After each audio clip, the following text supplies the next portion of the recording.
पंचम काल है। चतुर्थ काल के धर्म में और पंचम काल के धर्म में बड़ा अंतर है। पंचम काल का धर्म प्रदर्शन का धर्म होता है और चतुर्थ काल का धर्म आत्मदर्शन का धर्म है। आज आत्मदर्शन खो रहा है और व्यक्ति बाहरी प्रदर्शन में बहुत अटक गया है। बाहरी प्रदर्शन चाहिए उसको, आत्मदर्शन से कोई मतलब नहीं है। इसलिए आज इस पंचम काल में प्रदर्शन की बात ज़्यादा हो रही है और आपने एक कहावत बना ली, जो दिखता है सो बिकता है। ये तुम्हारे संसार के मार्ग में होगा, दुकानदारी में होगा, लेकिन मोक्ष मार्ग में ऐसा नहीं है। जो दिखता है वो बिकता नहीं है। यहाँ जो अंदर उतरता है, गुप्त हो करके गुप्ती गुप्त होकर तीन गुप्तियों में जो गुप्त रहता है वह तरता है। इसलिए बेचना नहीं है, बचना है। बेचना नहीं, बचना है।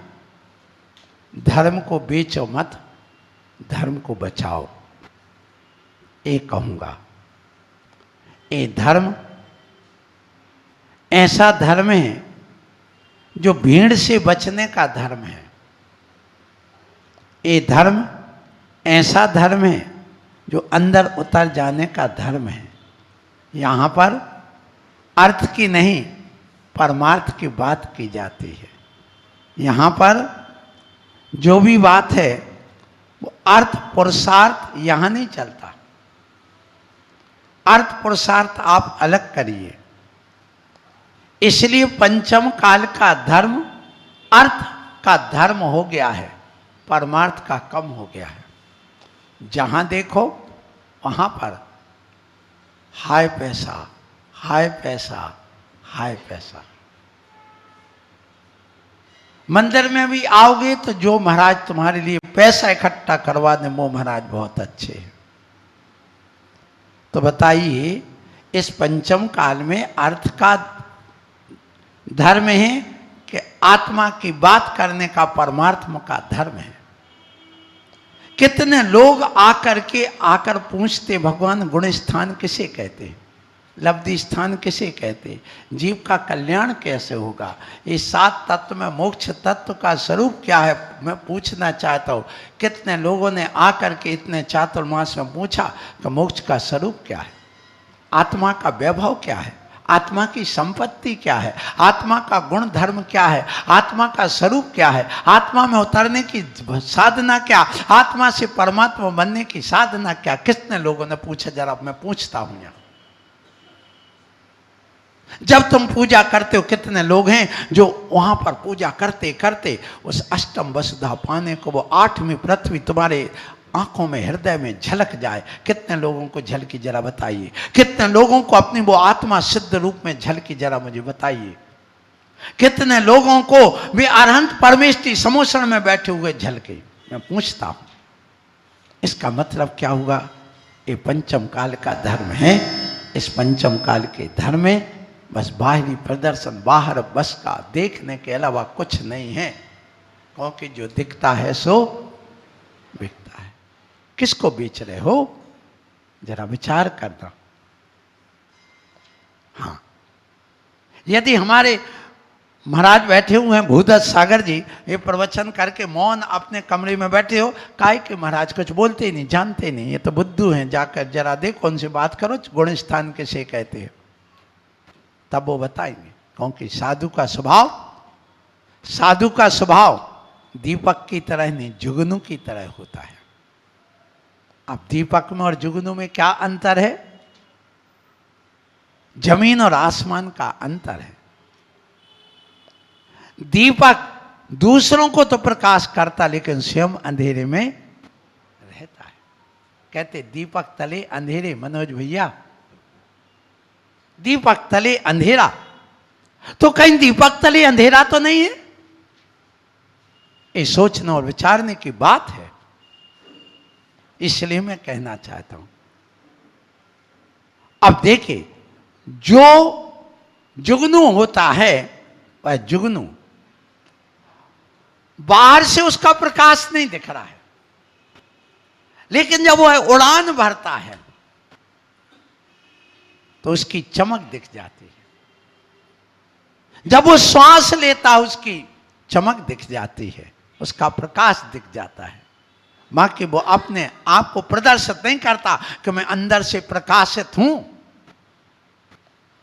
जैन मुनि को, जैन संत को, जैन आचार्य उपाध्याय को हमें बताने की जरूरत नहीं कि हम कितने अंदर से प्रकाशित हैं। वो जुगनू की तरह हैं कि ऊपर से तो पंख लगा हुआ है, और जब वह मुनिराज अपने आप में बाहर से कोई मतलब नहीं, अंदर बैठे अंदर को प्रकाशित कर रहे हैं, और जब वो चर्या में आते, व्यवहार में आते हैं, जब गमन करते हैं, जब मंच पर आकर के बोलते हैं, जब तुम्हारे यहाँ पर स्वाध्याय करते, तब पता चलता है इनके अंदर कितना ज्ञान अपार भरा हुआ है। वे दूसरों को दिखाने के लिए, अपनी आत्मा को प्रकाशित करने के लिए साधु बनते हैं, और जो साधु अपनी आत्मा को प्रकाशित करने के लिए बना है वो सच्चा साधु है। और जो बाहर के प्रकाश में लगा है वो दूसरों को तो प्रकाशित कर रहा दीपक की तरह, लेकिन स्वयं अंधकार में है, तो वो साधु कैसे कहलाएगा? विचार करिए।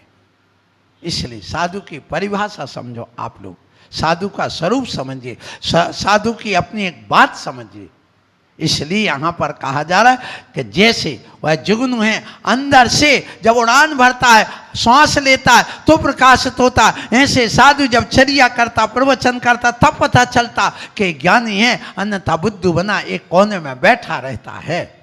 क्योंकि उसके लिए अंदर की बात करना है, अंदर से बात करना है, बाहर से नहीं, आत्मा से बात करना है। उसके लिए बाहर से कोई दुनिया से मतलब नहीं, अंदर उतरने की बात होती है। ये है सच्ची साधना साधु की, वो कहलाता है शुद्धोपयोग। इसलिए पंचम काल का जो धर्म है वो शुद्धोपयोग का नहीं, शुभोपयोग का धर्म है। बस पूजा पाठ करा लो, नाच गान करा लो, आप यहाँ पर खूब जयकारा लगा लो, खूब अपने झंडा लगवा लो, ये बहुत अच्छा करना चाहिए। क्योंकि पंचम काल में यही तो करोगे ना तुम, और ये भी नहीं करोगे तो वो भी डूब जाएगा, ये भी ध्यान रखो। क्योंकि जब आत्मा में नहीं उतर पा रहे और तुम आत्मा की बात नहीं कर पा रहे, तो कम से कम बाहर की बात तो कर लो, बाहर तो दिखा दो कि हम जैन ही हैं, हम अपना कुछ कर सकते हैं, हम अपने जीवन में बहुत आगे बढ़ सकते हैं। बनिया बनो, कोई बात नहीं, बनिया बनने के साथ में आप ऐसे बनिया बनो, कम से कम लेने तो आ जाओ, देने नहीं आते कोई बात नहीं, हम आपसे लेने नहीं आए, देने के लिए आए। हम लेने नहीं आए, देने के लिए आए। लेकिन क्या तुम लेने आए हो? ईमानदारी से बताओ, नहीं आए?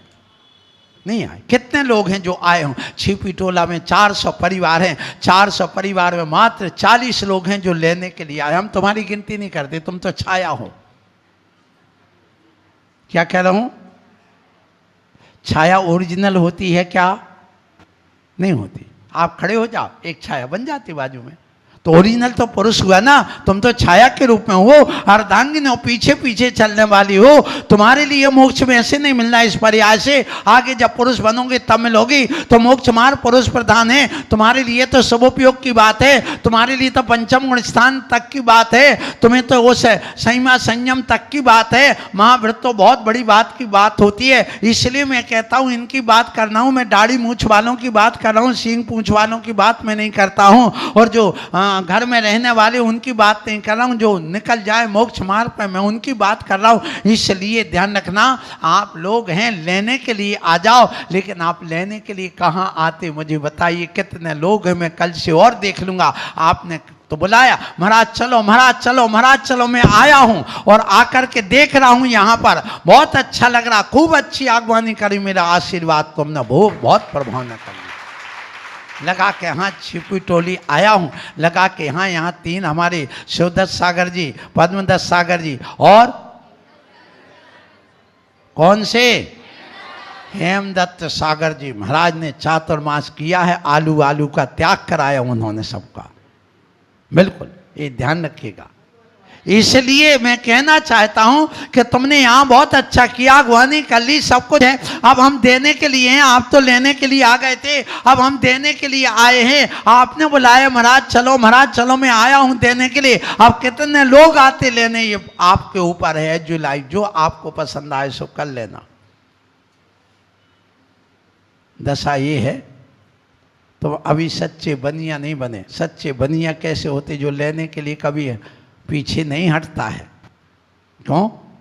एक बार उदाहरण सुना देता हूं। एक बनिया कुएं में गिर गया, और लेकिन वह बहुत ज्यादा ज्योतिष जानता था। हमें भी ज्योतिष आता है, ये ध्यान रखना, क्योंकि जैनी तो ज्योतिष का वैसे ही पंडित होता, वैसे वो मंत्र तंत्रवादी होता। सबसे ज्यादा यदि मंत्र तंत्र यदि होता तो जैन दर्शन में होता, और दुनिया में कई मंत्र तंत्र होते ही नहीं। इसलिए मंत्र तंत्रवादी यदि दूसरे मंत्र तंत्रवादी के पास जा रहा तो उससे बड़ा बुद्धू कोई नहीं। कौन?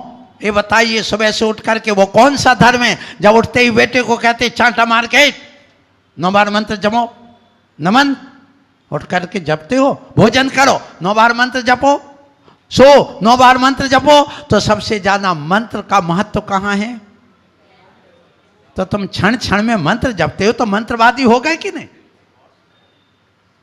फिर सुबह से उठे और तुमने कहा जाओ मंदिर जाओ, और पहले भगवान की मूर्ति उठाओ, और मूर्ति उठा करके आप एक थाली में रखो, लेकिन थाली में पहले श्री बनाओ, मंत्र बनाओ। फिर मंत्र बना करके फिर का एक यंत्र रखो, फिर भगवान की प्रतिमा रखो। प्रतिमा का अर्थ क्या है? तन पर साध करके, तन के ऊपर जो मंत्र पढ़ करके क्रिया की जाती है उसका नाम है तांत्रिक क्रिया। जैसे जूता लटका दिया आपने, वो तांत्रिक क्रिया हो गई। नींबू मिर्ची टांग दी, तांत्रिक क्रिया हो गई। अरे नींबू मिर्ची और ये उल्टे सीधे तुम ये वो भूत टांगने वाले घर के सामने नजर ना लग जाए। अरे नजर तो वैसे ही लग गई, क्योंकि भूत तुमने पहले भेज दिया, घर में टांग दिया, वो मूंछों वाला बड़ा बड़ा काला काला। तुम तो प्रवेश किया नहीं, पहले भूत को तुमने प्रवेश करा दिया। बताओ टांगते कि नहीं? बोलो। अरे भगवान की प्रतिमा टांगते लगाते, कोई अपने गुरु के फ्लैक्स लगा देते तो तुम्हारे सारे भूत उतर जाते, तुम्हारी सारी नजर लग जाती। कहां तुम मिथ्यात्व में पड़ जाते हो, कहां तुम यहां वहां की बातों में लग जाते हो। इसलिए कहना चाहता हूं कि सुबह से ये सब तांत्रिक क्रिया कहलाती। वो कौन सा धर्म है जहां पर सुबह से नमोकार मंत्र की बात आती है? वो जैन धर्म है, जहां पर तुम्हारे यहां उठ करके कहते जाओ नहा धो करके पहले भगवान की प्रतिमा रखो, उस पर जल की धारा छोड़ो। ध्यान रखना, भगवान की प्रतिमा रख करके, भगवान की प्रतिमा ये तन है, और तन पर जो क्रिया की जाती वो तांत्रिक क्रिया कहलाती है। सो तुमने वहां पर प्रतिमा पर ओम ह्रीम श्रीम क्लीम ऐं मरम बम मम हम हम सम सम तम तम पम पम झम झम झिम झिम छिम छिम द्राम द्राम द्रीम द्रीम द्रावे द्रावे नमो अरहते भगवते श्रीमते पवित्र जलावि सिंचामि नमः स्वाहा ओम ह्रीम छम छिम छुम छे छई छो छौ छम छा पढ़ दिया तो आपके तांत्रिक क्रिया हो गई। तो सबसे ज्यादा यंत्र मंत्र और तंत्र की क्रिया करने वाले कौन है? जैनी। इसलिए सारे जैनी तांत्रिक है, इनको कहीं तंत्रवादी के पास जाने की जरूरत नहीं है। दूसरा तुम्हारे यहां आ जाए, तुम कुछ नहीं करना, एक गंगोदक लेना, उसके ऊपर नमोकार मंत्र पढ़ के छिड़क देना, उसके सारे काम हो जाएंगे, उसके सारे भूत पिशाच भग जाएंगे, उसकी सारी नजर उतर जाएगी, उसके सारे जो भी किसी ने कुछ किया हो सब दूर हो जाएंगे। तुम करते हो क्या? अरे तुम कहीं हरी लंगोट लेकर के जाते हो, कहीं कपड़ा लेके जाते हो, कहीं लौहान लेके जाते हो, कहीं तुम दीपक लेके जा रहे हो, कहीं नारियल लेके जा रहे हो, कहीं अगरबत्ती लेके जा रहे हो। कहां तुम्हारा श्रद्धा रहा? विचार करना है जैनियों, सोचना विचार करना। तुम तांत्रिकवादी हो करके यहां वहां ढोंगी तांत्रिकवादियों के यहां घूमते फिरते हो। विचार कर लेना, आपको प्रवचन कड़क जरूर लगेगा, लेकिन आज तुम्हें ये बता रहा हूं कि मैं देने के लिए आया हूं, लेने के लिए नहीं। ले लो मुझसे, मैं दे रहा हूं मंत्र तन सब दे रहा हूं, लेने की बात तो करो। तो वो तांत्रिकवादी था, वो जैनी भी और ज्योतिषवादी था, और चलते चलते कुंडली देखते देखते आगे गया, बाजू में एक खाई थी, खाई जैसी थी, और चलते चलते उसको ध्यान नहीं दिया, वहां घास थी। उसने सोचा ये घास तो जमीन पर है, लेकिन पैर रखते ही उस गड्ढे में गिर गया। कम से कम 8 फीट गहरा गड्ढा था। अब क्या होता है, वहां से वो लोगों से चिल्लाता, मुझे निकालो मुझे निकालो मुझे निकालो। तो जो लोग जाए, भैया तू हाथ पकड़ा तो मैं उसको बाहर निकाल, तो वो हाथ पकड़ाने को तैयार नहीं, हाथ देने को तैयार नहीं। जो भी आता तू अपना हाथ दे, वो हाथ ना दे। शाम तक हो गई, अब एक बनिया और निकला, अच्छा समझदार। तो वो कहता, भैया क्या बात है? बोले देख, ये कह रहा मुझे निकाल, लेकिन हाथ नहीं दे रहा, तो मैं निकालूं कैसे, पकड़ूं कैसे, उसको देने को तैयार नहीं है। तो बोले कि मैं भी बनिया हूं, मैं देखता हूं, अभी निकालता हूं इसको। और उसने अपने उसमें से 2 केला निकाले। कितने? 2 केला। और उसने ये नहीं कहा हाथ दे, और लोगों को समझा दिया, जैसे मैं यहां से एक केला पकड़ा हूं, तुम अपने लेट जाओ यहां, और जैसे वो केला पकड़ने के लिए हाथ ऊपर करेगा देगा, तो वैसे ही तुम उसके हाथ पकड़ लेना और ऊपर की ओर खींच लेना। तो अब जैसे उसने कहा ले केला ले, और जैसे उसने केला दिया, तो वो अब भूखा प्यासा तो था, केला पकड़ने के लिए उसने दोनों हाथ पकड़ाए और दोनों हाथ ऊपर किए और यहाँ पर पकड़ करके ऊपर खींच लिया। तो बोले क्यों, ऐसा क्यों होगा? बोले ये बनिया है, जानते हो, ये बनिया देने के नाम से हाथ नहीं बढ़ाता है, हमेशा हाथ लेने के नाम से आगे करता है, इसलिए इसको मैं जानता था। सो मैंने कहा ले, सो उसने ले लिया। इसी प्रकार मैं कहना चाहता हूं भैया, तुम देने के नाम पर नहीं आ सकते तो लेने के नाम से तो आ जाओ, मैं देने को तैयार हूं। लेकिन तुम कहां बनिया बन पा रहे हो, कहां तुम अपना सच्चा धर्म कर पा रहे हो, कहां तुम अपने आप को संभाल पा रहे हो। दर्जी क्या करता? कटिंग करता, पक्की बात है, बिल्कुल दर्जी बिल्कुल कटिंग करता है, अच्छी कटिंग करता। लेकिन दर्जी को तुमने कभी देखा, दर्जी तुम्हारे सामने कटिंग करता कि अकेले में करता है? नाप तोल ले लेगा, शोल्डर कितना लेना है, तुम्हारी हाइट कितनी लेना, गला कितना लेना, ये सब नाप लेगा। लेकिन जब कटिंग करेगा तुम्हारे सामने नहीं करेगा। क्यों? उसको मालूम है कि यदि हम इसके सामने कैंची चलाऊंगा तो उसको लगेगा मैं अखंड एक छीरा भी था तो हमने कपड़ा खरीदा नहीं, अब मेरे सामने एक टुकड़ा काट के यहाँ फेंक रहा, एक टुकड़ा वहाँ काट रहा, एक वहाँ फेंक रहा, उसको दुख होता है। इसलिए वह कटिंग कभी तुम्हारे सामने नहीं करता, कटिंग हमेशा अकेले में करेगा, नाप तोड़ कर लेगा, वो अपनी रेखा बना लेगा, उसमें चौक लगा देगा, सब कुछ करके वो लपेट करके रख देगा। और फिर जब तुम चले जाओगे कैंची उठा करके वो करेगा, एक टुकड़ा इधर डालेगा, एक टुकड़ा उधर, एक उधर। क्योंकि जब कटिंग होती है, कोई भी चीज टूटती है तो दुख होता है, लेकिन जब बन करके आती है तो बड़ा आनंद आता है। भले फिटिंग का करके दे दिया। इसी प्रकार ध्यान रखना, जब कभी कोई मंदिर टूटता है तो उस समय बड़ा दुख होता है, लेकिन जब वह बंद करके आता है तो बड़ा आनंद होता है। निश्चित बात ध्यान रखिएगा। इसलिए आप लोगों को सोचना है कि यहां पर जब टूटता है तो दुख होता है।